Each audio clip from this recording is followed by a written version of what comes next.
Hi friends, welcome to my channel. In the last program, we talked about the settlement of the Latins in Italy. A link to that program there is in the description of this video. Now, I'll tell you about the founding of Rome.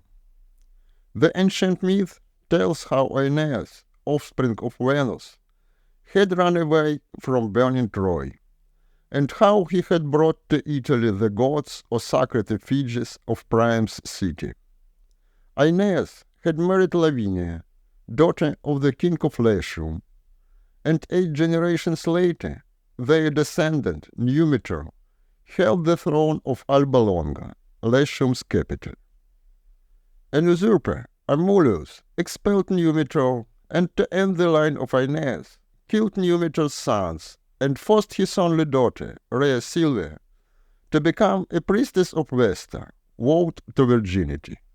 Once Rhea lay down by the banks of a stream and fell asleep, and Mars, overcome with her beauty, left her rich with twins, Romulus and Remus.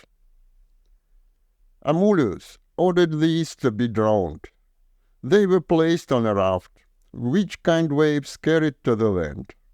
Romulus and Remus were suckled by a she-wolf. And when they grew up, they killed Amulius, restored Numitor, and went to build an old city on the bank of the Tiber. There they had a dispute over leadership in the new community.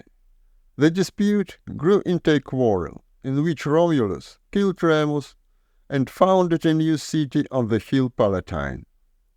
He gave this city his name, and it happened on your chronology on April 21st, 753 BC.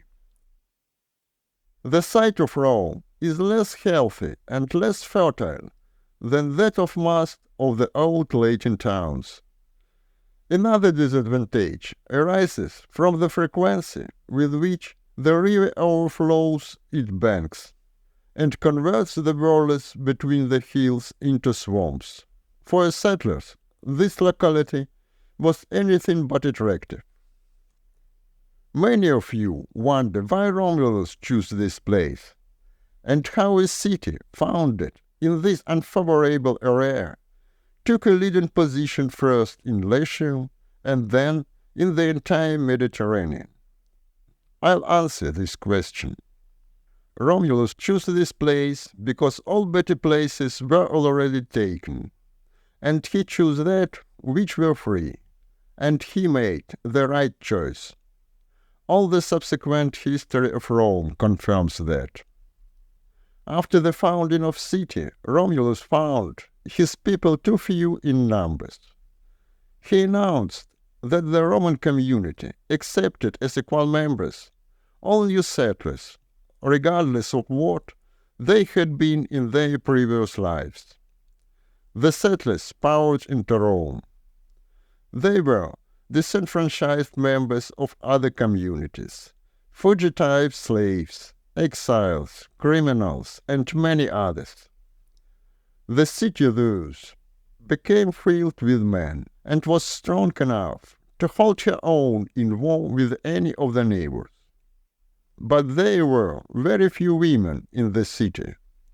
So, on the advice of the Senate, Romulus sent envoys to all neighbors to ask the union and marriage privileges for his people. But the inhabitants of the neighboring cities refused to give their daughters to such an outcast people. Romulus accordingly resolved to obtain by force what he couldn't obtain by treaty. He proclaimed that games were to be celebrated and invited his neighbors to the festival. They came in numbers, with their wives and children, but the Roman youths rushed upon their guests and carried off the virgins. For this reason, a war started. Titus Statius, the most powerful king of the Sabine states, marched against Rome. His forces were great. A cruel battle was planned. But the Sabine women, who were the cause of the war, rushed in between the armies and prayed their husbands and their fathers to be reconciled. Their prayers were heard. The two people not only made peace, but agreed to form only one nation. As a result, the size of the new community increased dramatically, and the large number of able-bodied men increased its influence.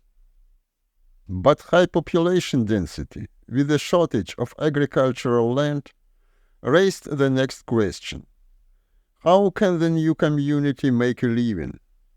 And the answer to this question was also found. After all, you can get income not only from agriculture. Rome was well placed at the crossroads of traffic on the river and the land route between north and south. The Tiber was the natural highway for the traffic of leisure, and its mouth was the anchorage of seafarers. It was just necessary to take control of these trade crossroads, what was not difficult, with a sizable armed forces. The Romans, under the leadership of Romulus, have taken full control of the lower Tiber River and its crossings. There was no place better fitted for an emporium of the Latium than Rome. It combined the advantages of a strong position on the river. It commanded both banks. It was so situated as to be equally convenient for the river navigators and for the seafarers. This ensured its continued prosperity and power. Now, let's notice the earliest boundaries of the Roman territory. Towards the northeast, the towns of Antemnae, Fidenae, Caenia, and Gabia lie in the immediate neighboring, and the boundary of the Roman territory was in the close vicinity of the city. On the south were the powerful communities of Tusculum and Alba, and the Roman territory hasn't extended in this direction beyond 5 miles from Rome. In like manner, towards the southwest, the boundary between Rome and Lavinium was at the 6th milestone. While in a landward direction the Roman territory was every way confined, on the other hand, it extended unhindered on both banks of the Tiber towards the sea. And in conclusion, I'll tell a few words about the development of the city of Rome.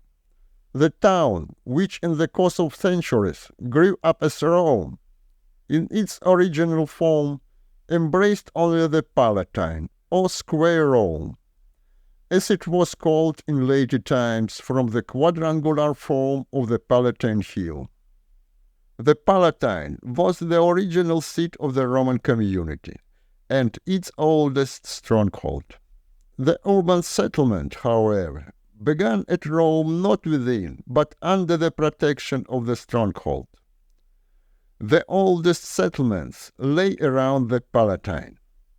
Other neighboring heights, such as Capitol and the Aventine, also have been occupied by the same community.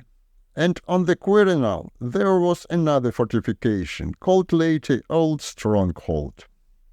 In this form, Rome existed for 2 centuries. And about the events which took place in these centuries, we'll talk in the next program. Subscribe to the channel so as not to miss it. At this point, I wish to conclude this video. If it was interesting, leave comments, put likes and repost. Thank you for your attention. See you later. Goodbye.